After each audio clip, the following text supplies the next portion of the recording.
Everyone acknowledged that he was special. There's no question that this gentle, caring, giving man also beat and stabbed to death his pregnant wife and his 2 young daughters. I never physically assaulted anyone in my life, and certainly not my wife and my 2 children. And yet the jury found you guilty in 6.5 hours. Yeah, after 9 years of changed evidence. The 64 airplanes, ranging from small executive jets up to jumbo DC-10s, all converge on Memphis between midnight and 2 a.m. The landing, unloading, sorting, and takeoff must all occur within a 2-hour window, if it is to honor the promise of absolutely, positively, overnight. And when you see the volume that passes through Memphis on any given night, you get a clear idea of just why the competition has set its sights on Federal Express. The bids are secret. No contractor is supposed to know the bid submitted by another contractor. But in Georgia, contractors were beating the system. For years, they had been meeting secretly to rig their bids. I can't say that every contract has been rigged, but certainly I'm sure that it has cost the taxpayers millions and maybe hundreds of millions of dollars. I'm Mike Wallace. I'm Willie Safer. I'm Harry Reasoner. I'm Ed Bradley. Those stories and more tonight on 60 Minutes. The verdict is in. According to a survey of American car owners, Ford offers the best-built American cars. That's from owners just like you. But at Ford, we believe there is no upper limit to quality. So even though our quality is 36% better than Chrysler and 10% better than GM, Ford's commitment to quality will keep going on and on. Have you driven the best-built American cars? Have you driven a Ford lately? Kodak presents 4 new 35mm color print films. A film for sharp, detailed color. Fast action color. Even a film for low light color. New Kodacolor VR. 100, 200, 400, 1,000 speed films. Discover these Kodacolor VR films with this special Kodak trial pack, including free how-to book. Why did Green Beret Captain Dr. Jeffrey MacDonald kill his wife and children? He says he didn't. A jury says he did. You may remember the crime back in 1970 while Dr. MacDonald was serving at Fort Bragg, North Carolina. His pregnant wife and their 2 daughters, aged 2 and 5, were brutally murdered in their Army home. MacDonald claimed they were slaughtered by 4 drug-crazed intruders, but eventually he was convicted and he went to prison for life. MacDonald says now he will shortly file an appeal. When we spoke to him recently in prison, he continued to insist he is the victim of a monumental miscarriage of justice.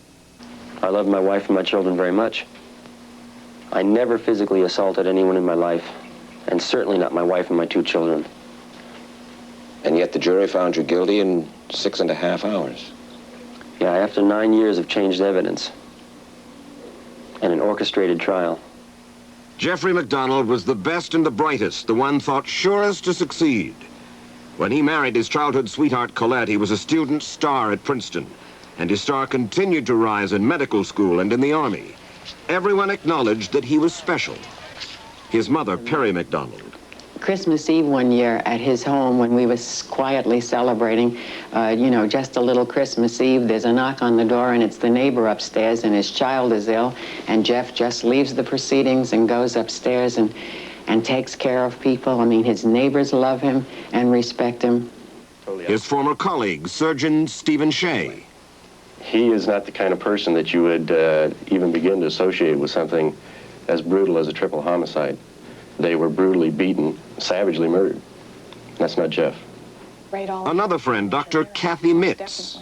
He truly believes in what we base our America on, the American way of life, the American justice, John Wayne, Mom, apple pie. It's true, he's really like that. Reporter Joe McGinniss spent 3 years investigating Jeff MacDonald, who granted him total access to his family, his friends, all his records, so that McGinniss might write the definitive book about him. It is called Fatal Vision. Incidentally, MacDonald will receive a quarter of every dollar McGinniss earns from the book. thumbnail sketch of Jeffrey MacDonald, the man you know. Charming, engaging, and absolutely ruthless and beyond morality. And yet he has all of these friends who lived with him for 10 years who would say, McGinniss, you don't know what you're talking about. This is a gentle, caring, decent, fine, giving man. That's all true. That's all true. I'm not in any way attempting to deny that he's any of those things. All I'm saying is that on the basis of attending the trial every day and spending 3 years of full-time research afterwards, that there's no question that this gentle, caring, giving man also beat and stabbed to death his pregnant wife and his 2 young daughters. It was one of those sensational crimes that attracted nationwide attention, including this report from CBS News correspondent Bob Schieffer. When military police arrived at the MacDonald home early on the morning of February 17th, they found the captain sprawled on a bedroom floor. His wife, who had been expecting a child, lay dead beside him. She had been beaten and clubbed. The children, Kimberly and Kristen, had also been stabbed to death. MacDonald told a bizarre story. 3 young men and a woman had attacked the family for no apparent reason. After the attack, they scrawled the word pig on the headboard of the bed. The first thing that I remember was simultaneously sort of opening my eyes from the couch, seeing some people at the end of the couch, and hearing Colette. Colette saying, Jeff, why are they doing this to me? And hearing a scream at the same time, which I've always interpreted to be Kimmy's voice, my oldest daughter. Yes.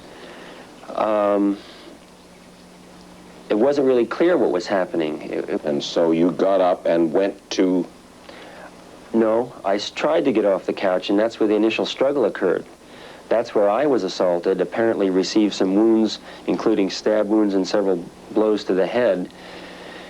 When I first got to the bedrooms, everyone had been assaulted. I mean, the first time that I saw both Colette, Kimmy, and Christy, they had been murdered.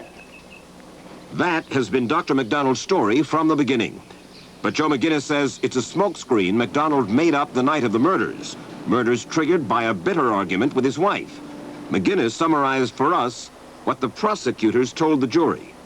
The attack upon his pregnant wife and on the 5-year-old girl apparently occurred in the same burst of rage. He struck them both with a club, fractured skulls, cheekbones. Then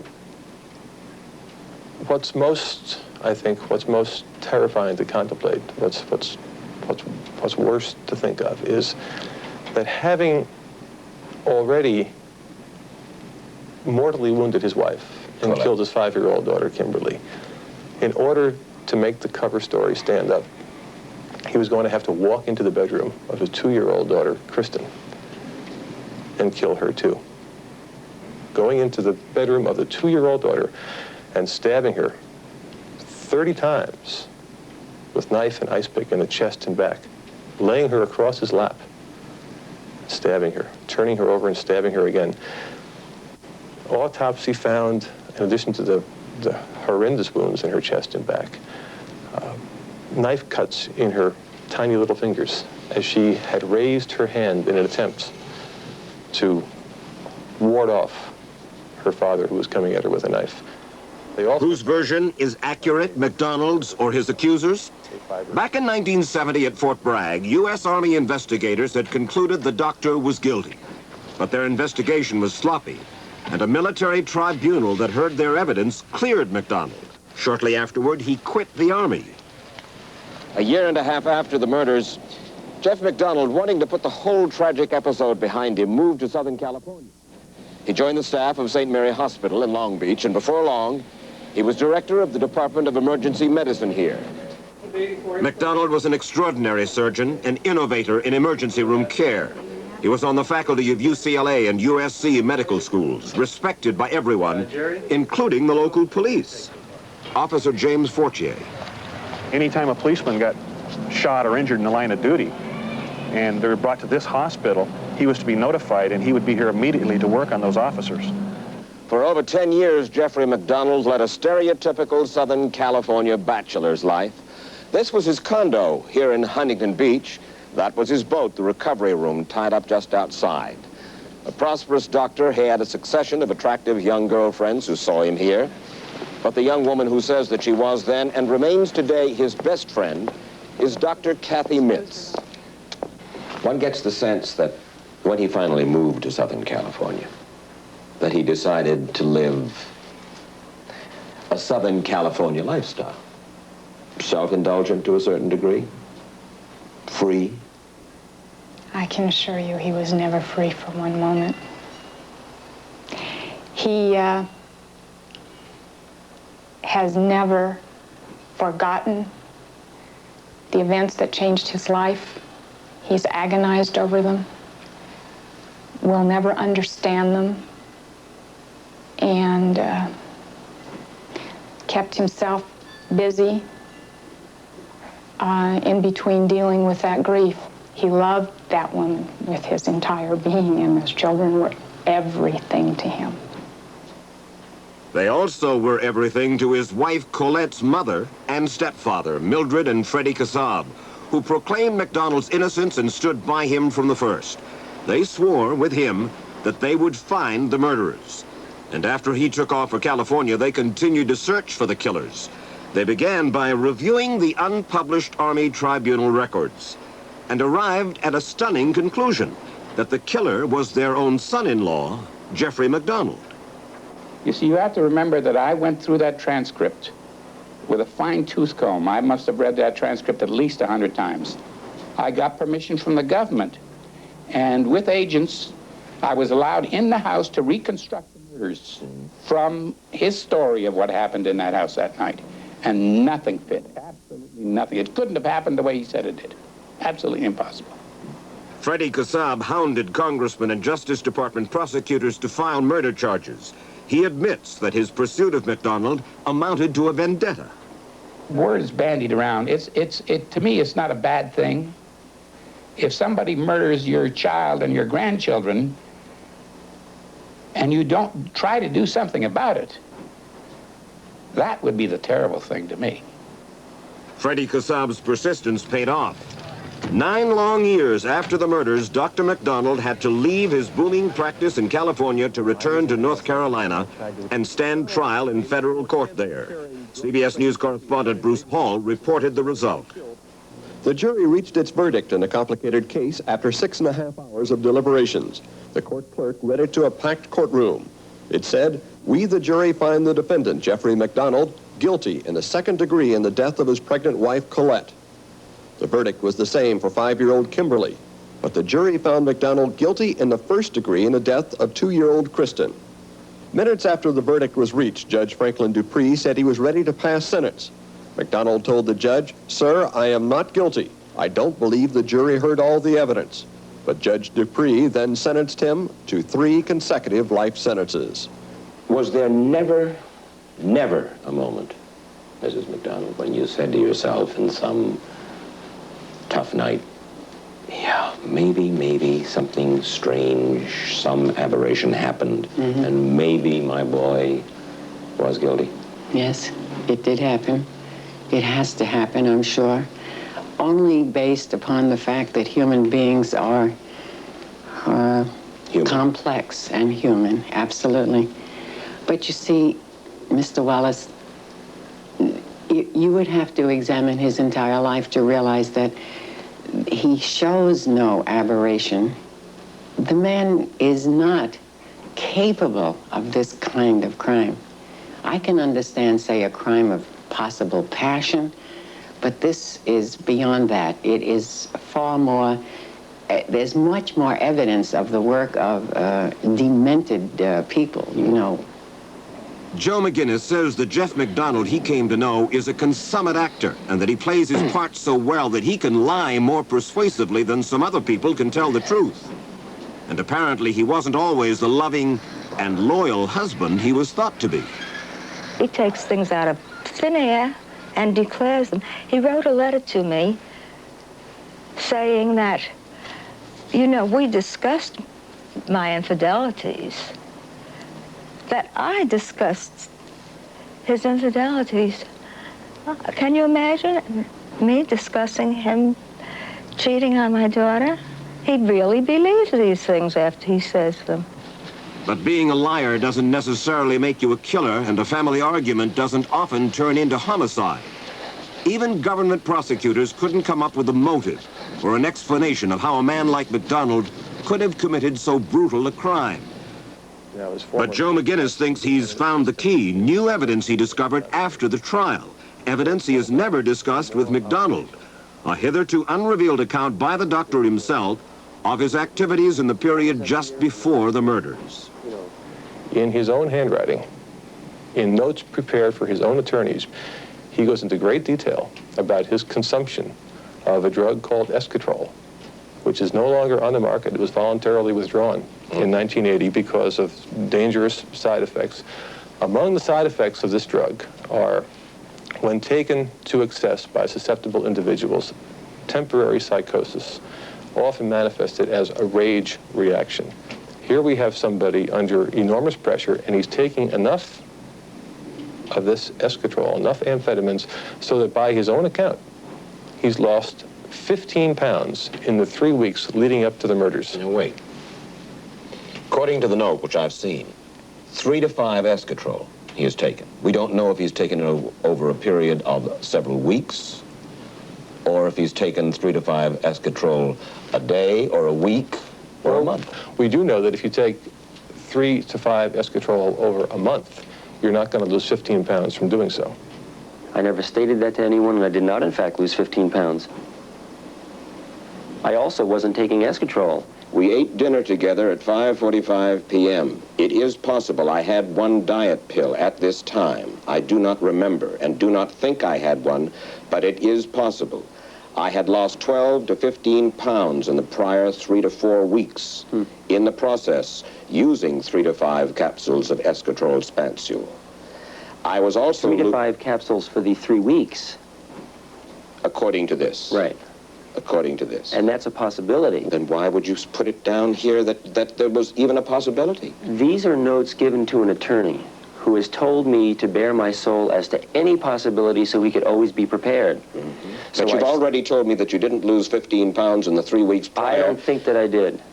It's in your notes. I had lost 12 to 15 pounds in the prior 3 to 4 weeks in the process using 3 to 5 capsules of esketrol spansules. That's speed and compazine to counteract the excitability of speed. I was losing weight because I was working out with the boxing team, and the coach told me to lose weight. Mike, there's no question there's a possibility that I took the pill. Nowhere in there does it say I took it. If you were on the boxing team, and you were in good shape, and we know how you take care of yourself, one has to say, look, why would he be taking off 12 to 15 pounds in a period of 3 to 4 weeks, again, in your own handwriting? But if I did take off those 12 to 15 pounds over 3 to 4 weeks using 3 to 4 tablets of esketrol, that's not abnormal. That's a normal thing. The problem is, you're making it sound like a person who's honest and writes honest notes to his attorney for any possibility is guilty of a triple homicide. MacDonald first learned of McGinnis's conclusions when I talked with him in prison, and he was devastated. Why hasn't Joe McGinniss asked me, he says, about drugs and listened to my answer? Well, if there's one thing that the past 13 years have demonstrated conclusively and repeatedly, it is that Jeffrey MacDonald's answers to pointed questions are not truthful. He would have said he was not taking the drug in any quantity. He would have said if he had taken one that night, it would not have had any effect upon his behavior. He would have said that since he didn't commit the murders in the first place, any kind of speculation as to why he might have would be off base and irrelevant. As we said earlier, MacDonald intends to file a motion for a new trial based on new evidence he says will corroborate his story that the murders were committed by the 4 intruders. Meantime, his old hospital office is waiting for him exactly as he left it. Walls covered with his plaques, his degrees. What do you want to happen to him? I want him to stay where he is, in jail. And you, Mrs. Kassab? I feel the same way about it. To someone of Jeff's temperament, losing face and being in jail is far worse than death. A final irony. So far, Jeff MacDonald has received in excess of $75,000 from Joe McGinniss from the book's earnings. MacDonald says he is using the money to pay for his legal appeals. The day after it took effect, government sources say a so-called security committee made... Outsiders are getting the jobs. You know, I'm out of work, I got a family to keep, and I need a job. Hired hands. Starting Wednesday, only on Channel 5's Metro Media News at 10.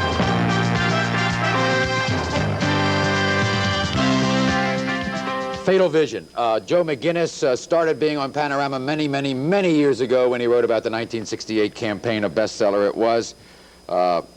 Selling of the President, I think, or something like that. Something like that. Joe is a fine writer and has written this book about one of the most intriguing military trials and convictions ever. Dr. Jeffrey MacDonald, Green Beret, all-American boy as such, and accused of murdering his pregnant wife and 2 daughters, aged 5 and 2, in 1969 on the fort, wasn't it? At the fort? Fort Bragg, North Carolina, yeah. Now, as I understand it, when you got involved with this, wasn't MacDonald hoping that you would prove him innocent? Well, this was in 1979. 9.5 years had elapsed since the crimes. The military had charged him, had dropped the charges. He had become a civilian. He had moved to Southern California, established a very lucrative medical practice, was a member of the community who was held in such high esteem that the Long Beach Police Officers Association was holding a fundraising dinner and disco dance benefit to raise funds for his defense when I first encountered him in California. And he was very interested in having somebody write a book which he said would tell the true story, because he felt that the truth would set him free, which in fact it did just the opposite. What you found out was the truth convicted him. Yes, the jury convicted him in August of 1979, and I spent the 3 years after that continuing to probe deeper into the background of this man and of this case. And of course the book which has resulted is not a book which is bringing any joy to his heart, but on the other hand, he brought no joy to the hearts of his wife and children. Are his appeals gone? Finished. The case is closed. The Supreme Court earlier this year rejected his last bid for any. And what is he, life? Is he life or three consecutive life terms, which he's now serving in Bastrop, Texas. But he continues to maintain his innocence, and he continues to insist that new investigators will uncover new evidence, and he'll be back in court with a new motion for a new trial sometime this year. And it's 13 years later, he still has a coterie of hardcore believers too. In the beginning, the investigators believed him. Well, the original investigators didn't ever believe him, but the original investigation was handled so badly that by the time it came time for the military to conduct its private 4-month-long hearing, the hearing officer concluded that the charges against him were not true. And then he went off to practice medicine. But his father-in-law never really believed the story that there was an intruder in the house. Well, the father-in-law, this is the most interesting turnaround in the whole book, in the whole case. The father-in-law at first was his staunchest, most outspoken defender. At the military hearing in 1970, the father-in-law actually said, if I ever had another daughter, I would still want the same son-in-law. This was the best friend Jeffrey MacDonald had. However, Jeffrey MacDonald began to tell the father-in-law lies. Jeffrey MacDonald went on the Dick Cavett show and told Dick Cavett he'd been stabbed 18 times during this attack. The father-in-law had seen him in the hospital the day of the murders and knew that he hadn't been stabbed 18 times. Then MacDonald told the father-in-law he had gone out, had tracked down one of this band of drug-crazed intruders and had killed him. The father-in-law found out that this wasn't true either. Then the father-in-law got a copy of the transcript of this private military hearing and found dozens of inconsistencies and things were absolutely impossible to believe, and slowly, very painfully, came to the conclusion that the man who he had so staunchly defended was, in fact, the murderer of his wife and children. That sent him on the crusade to bring it back into court. That's right, which it took until 1975 before an indictment was finally handed up. The Justice Department did not want to touch this case. This was a man, a physician, a Princeton-educated physician with friends in high places, a very articulate man, a man who had already proven an ability to defend himself very, very well against the Army's original charges.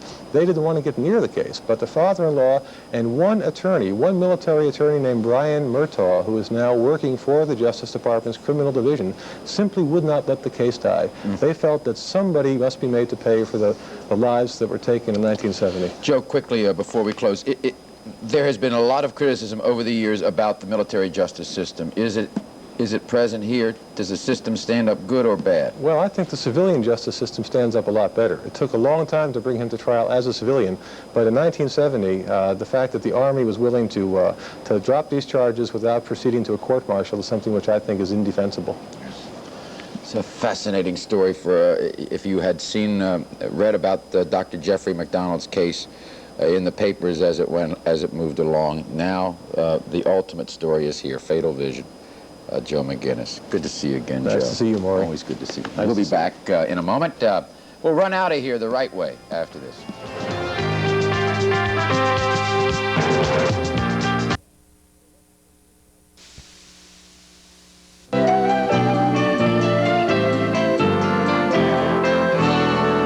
In 1917 after 8 right now, in 1970, Dr. Jeffrey MacDonald was a Green Beret, captain stationed at Fort Bragg in North Carolina. Late one night in February, his wife was pregnant and 2 children were brutally killed at their home.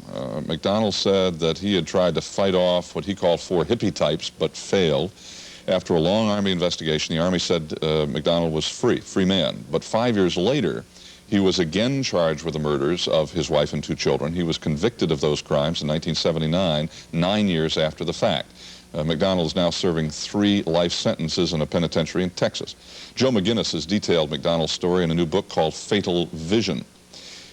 In 1980, Jean Harris was the headmistress of that prestigious school for young women in Virginia. On the 10th of March, she drove from there up to Westchester County outside of New York City to the home of her longtime lover, Dr. Herbert Tarnower, who became known nationally for his diet book, Scarsdale Diet Book. She, Mrs. Harris, has been convicted of murdering him that night. Shana Alexander has told Jean Harris' story in her book, Very Much a Lady. And Joe McGinniss and Shana Alexander are with us this morning. Good morning, Shana. Welcome back. Joe, nice to have you with us this morning. Thank you, David. Why, with all of you, both of you, with this extensive experience as journalists, writers, and so forth, pick subjects, pick murders to devote your energy and time to? Well, I've only been in the murder business, that previous book and my current book. Yeah, but that's what I meant, yeah. Why? Yeah, well, for me, truth has always been more interesting than fiction. People ask me why I don't write novels, and I say I can't make up anything that's as fascinating and compelling to me as material as what really happens. But you have to be scrupulous in how you deal with reality, particularly when you're dealing with real people who are, in these cases, in real trouble. So it heightens the caution level when you sit down. I would say so, absolutely. And you have to be scrupulous, and you have to be clear with the reader up front what you're doing and what the arrangement is and what the deal is. That raises a whole number of questions. Joe, why the subject, though? For me, what first fascinated me was the passage of time. Here was this man who I met in California in the summer of 1979. The Long Beach police officers were holding a disco party to raise funds for his defense. 9.5 years have gone by since these murders were committed. Now, for the first time, he's being brought back to North Carolina to stand trial. I said, what is it about this man that has either A, enabled him to get away with murder for almost a decade, or B, what is it in his character that, even though he's innocent, has caused him to still be suspected, in fact, accused for this length of time? All right, you've got to know him very well. I lived with him during the trial. Right. How can you get that close to somebody and get to know them that well and then turn around professionally, pull back, and write objectively about your subject? I couldn't. You couldn't? And furthermore, I think that one shouldn't. Because if you tunnel that far into somebody's life, then I think you inevitably become too influenced by your subject. You don't have the necessary distance to write with some kind of objectivity. So what do you do then? I mean, how do you approach the material then, or how do you approach your reader then? I think, well, you tell the reader up front, My book on Jean Harris says on page 1, first sentence, how I got involved. And it says precisely what my arrangement with her was. She didn't ask my permission, and I didn't give her any permission to read my manuscript. No deal, nothing. She took it on faith, and I couldn't work any other way. I think that any other kind of writings in this area is inevitably tainted. I respect Joe as a journalist, and I thought his Nixon book was stunning. I think this book has a serious problem at the core of it. Now, what's the problem? Because now, Mr. MacDonald got a quarter of the profits, right? Yeah, he did. And without that, there would be no book. And without the book, the truth would never have been told about what happened to that poor pregnant woman and those 2 little girls. That's what I came to care about, telling what happened to those people who could not speak for themselves because they were dead, because he had killed them. You believe he is guilty of having committed the crime? No question about it whatsoever. Well, there is a question in the minds of many people. A judge called me early this morning who had read all of your book. I've only had a chance to read about half of it. And the judge said there was a genuine question in her mind, and there is in my mind. You say he took drugs, you discovered this, but there's no scientific evidence about the drugs. He disputes the fact that he took as many as you say. Well, Shane, he wasn't convicted on the basis of any drug abuse. The jury convicted him after only 6.5 hours of deliberation on the basis of physical evidence that stood up over 9.5 years. That verdict was upheld by the Fourth Circuit Court of Appeals unanimously and by the United States Supreme Court. If you can't say a man is guilty under those circumstances, when can you ever? How is it different, Shana? You say that you believe that Jean Harris was not guilty as charged, correct? How is that different from Joe saying, I believe Mr. MacDonald was guilty as charged? That is not different, but I think that I present my information and I let the reader judge.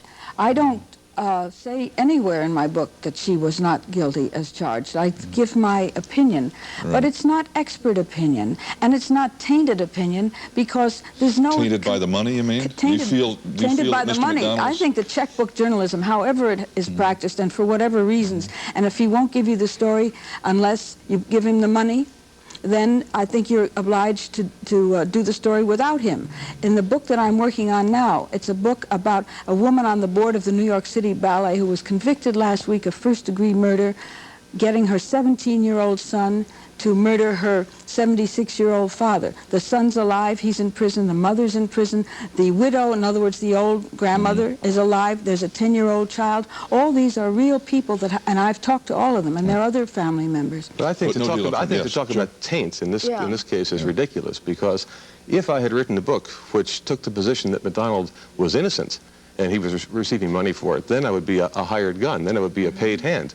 Here, the money that he insisted upon, that his lawyer insisted upon receiving to defray legal expenses, which was an arrangement made in the summer of 1979 before trial, when we're presuming him to be innocent, that enabled me to write the truth about what happened that night. Without that, the truth would never have been told. My obligation is to tell the truth as clearly and as well as I can. And you feel no obligation to tell Mr. MacDonald, in whose lap you are sitting, Dr. MacDonald, so to speak, when you decide, hey, doctor, I think you're guilty?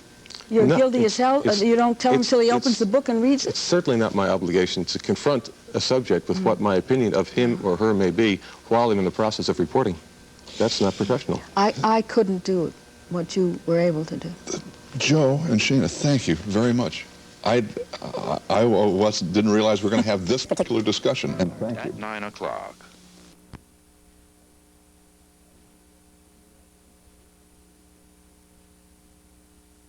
Nation, Sunstrand Corporation, and the Friends of Firing Line.